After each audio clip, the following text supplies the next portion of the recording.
I sat at the far end of the Thanksgiving table watching my sister's family laugh and talk like I was not even there.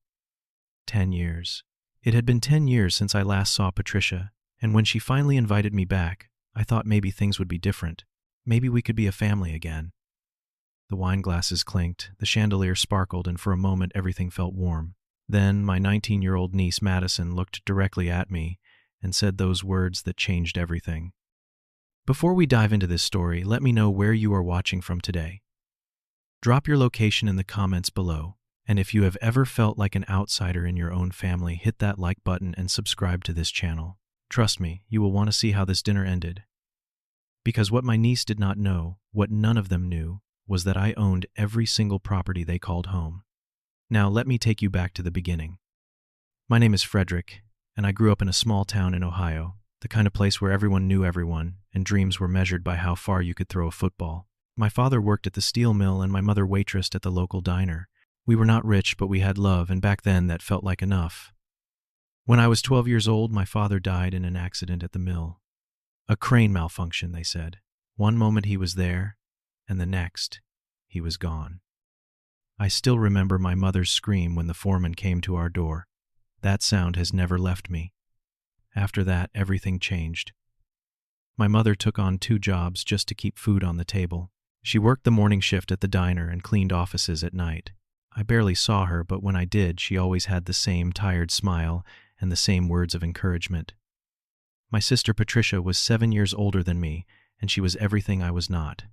Smart, beautiful, popular. Teachers loved her. Boys chased her. She was the golden child, the one everyone expected great things from. And she delivered. Patricia graduated top of her class and got a full scholarship to a prestigious university in Connecticut. Me, I was the quiet one, the kid who preferred working with his hands to sitting in a classroom. While Patricia was winning academic awards, I was helping old man Jenkins fix his truck or patching up Mrs. Rodriguez's leaky roof. I was not stupid, I just learned differently. My mother understood that. She used to put her hand on my shoulder and say, "Frederick, you are just like your father. You have golden hands. Never let anyone make you feel less because of that." Patricia left for college when I was 11, right before Dad died. After the funeral, she came home for a week, then went back to her life. I do not blame her for that. She had her own path to walk. But as the years went by, the distance between us grew into something more than just miles. During her junior year, Patricia met Gerald Harrison at a charity gala. Gerald came from old money, the kind of family that had buildings named after them. His father Harold ran a successful investment firm, and his mother Eleanor spent her days organizing fundraisers and judging everyone who was not part of their social circle. Patricia married Gerald 6 months after graduation, and just like that, my sister became someone I barely recognized. I did not go to college. The day after I turned 18, I got a job at a construction site. It was hard work, but I loved it. There was something honest about building things, about taking raw materials and turning them into something real. My foreman was a grizzled old man named Walter, who had been in the business for 40 years. He saw something in me that others missed.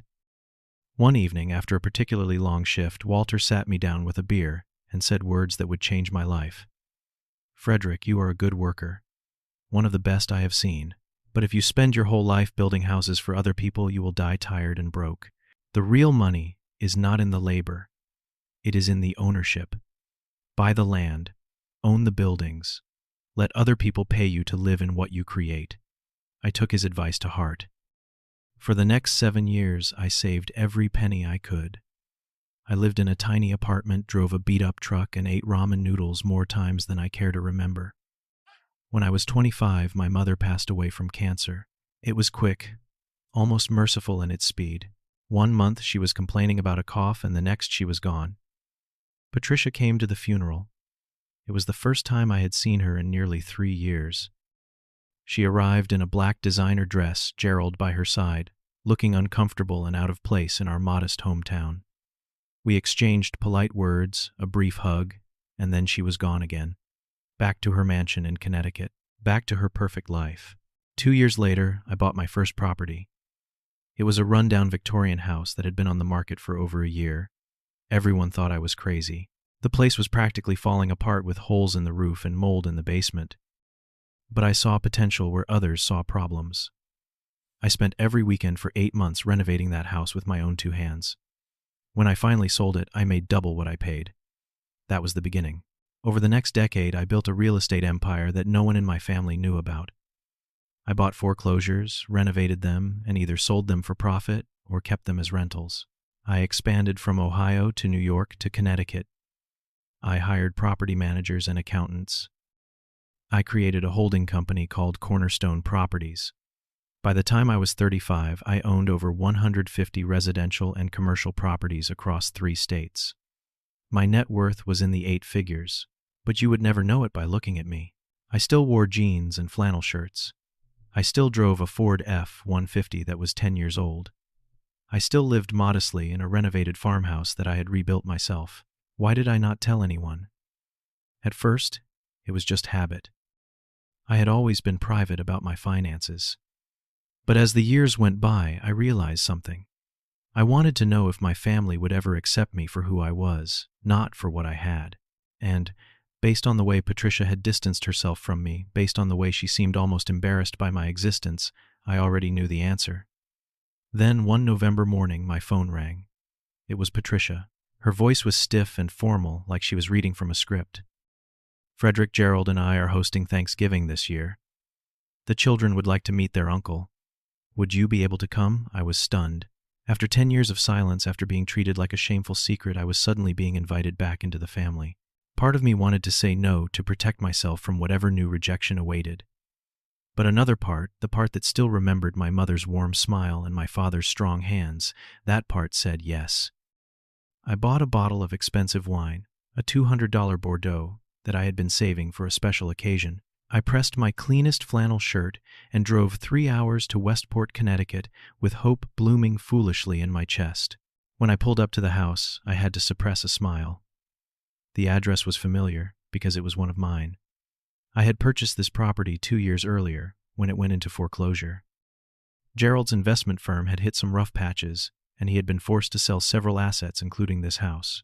He did not know that the company that bought it through a series of holding companies and property managers was owned by his wife's younger brother.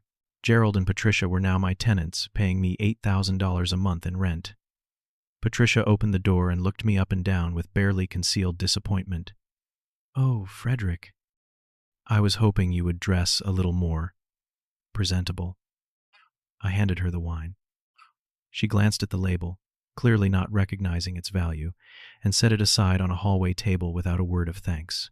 "Everyone is already seated. Come." The dining room was impressive, I had to admit. Crystal chandelier mahogany table that sat 12 floor-to-ceiling windows overlooking a manicured garden. Except, of course, for where she placed me. At the far end of the table, separated from everyone else by a vast expanse of white tablecloth, sat a single chair. As far from the family as possible while still technically being in the same room, Patricia gestured vaguely. "You can sit there, Frederick. We did not expect you to want to participate in the main conversation anyway." I took my seat without complaint, observing the people gathered around the table. Gerald sat at the head, his silver hair, perfectly styled, his polo shirt probably worth more than my first car. He barely acknowledged my presence with a brief nod. Beside him sat his parents, Harold and Eleanor Harrison. Harold was a stern-faced man in his 70s who looked like he had never smiled a day in his life. Eleanor was thin and sharp, featured with the kind of permanent expression that suggested something nearby always smelled unpleasant. Then, there were the children. Madison, 19, was a sophomore at an Ivy League university. She had inherited her mother's beauty, and apparently her grandmother's disdain for anyone she considered beneath her. She was busy on her phone occasionally, looking up to roll her eyes at something. Brandon was 16, quieter than his sister, with a thoughtful expression that reminded me of myself at that age. He was the only one who actually looked at me and offered a small, genuine smile. The first hour of dinner was an exercise in exclusion. The family talked about things clearly designed to remind me that I did not belong. Country club memberships, yacht parties in the Hamptons, the difficulty of finding good help these days. Gerald turned to me with a condescending smile. "So Frederick, Patricia tells me you work in real estate. What exactly does that mean? Are you a handyman?" fixing leaky faucets and unclogging toilets. The table erupted in laughter. Even Patricia covered her mouth to hide her smile. "Something like that," I said evenly. Eleanor leaned forward, her diamond earrings catching the light. "And are you married, Frederick? Any children?" "No, ma'am. Still single." She exchanged a knowing look with Patricia. "Well, some people are just meant to be alone, I suppose. Not everyone is cut out for family life." More laughter. I noticed Brandon shifting uncomfortably in his seat. Patricia jumped in, perhaps sensing that the conversation was getting too mean even by her standards. Frederick was always the odd one in our family. Even as a child, he preferred playing in the dirt to studying. "Ah," Harold said, speaking for the first time. "No college education then, no, sir?"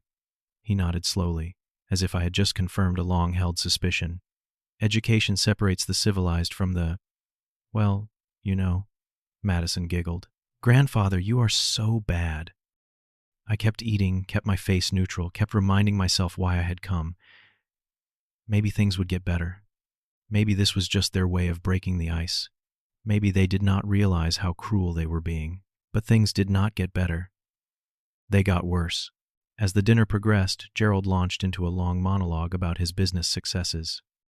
I happened to know that his investment firm was struggling, that he had lost several major clients, and that he was barely keeping the lights on. But listening to him talk, you would think he was the next Warren Buffett. Madison interrupted her father to brag about her own accomplishments, her sorority, her internship at a fashion magazine, her boyfriend whose family owned half of Manhattan. "Daddy is going to buy me an apartment in the city after I graduate," she announced.